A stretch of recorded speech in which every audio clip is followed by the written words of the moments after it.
भारतीय जनता पार्टीच्या आमच्या सर्व समस्त कार्यकर्त्यांना, भारतीय जनता पार्टीच्या सर्व सदस्यांना मी स्थापना दिवसाच्या मनापासून शुभेच्छा देतो। 6 एप्रिल 1980 पासून माननीय अटल बिहारी वाजपेयी यांच्या नेतृत्वात सुरू झालेला पक्षाचा एका अर्थानं हा झंझावात हा आढळ आहे आणि देश आधी मग संघटना आणि सगळ्यात शेवटी मी हे ध्येयवाक्य मानून भारतीय जनता पार्टीचे जे सगळे कार्यकर्ते नेते आजवर कार्यरत राहिले त्यांच्यामुळे भारतीय जनता पार्टीला आज हा सुवर्ण काळ पाहायला मिळतोय। भारतीय जनता पार्टीची वाढलेली विश्वासार्हता आणि त्याच्या आधारे अधिकाधिक लोकांच्या पर्यंत केंद्र सरकार राज्य सरकारची कामं पोहोचवणं, सर्वसामान्य माणसाच्या हिताचे निर्णय घेतले जाणं यासाठी सरकार कटिबद्ध असल्याची भावना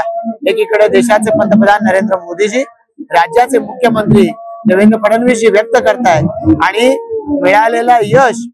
हे सर्वोच्च न मानता त्या यशाचा लोकांना फायदा करून दिला पाहिजे ही भावना जर आज आमच्या नेत्यांमध्ये आहे तर तीच भावना आमच्यामध्ये आमच्या सहकारी कार्यकर्त्यांमध्ये असली पाहिजे। या भावनेतून आम्ही सगळी मंडळी काम करतोय याचा मला आमच्या सगळ्या कार्यकर्त्यांना आनंद आहे।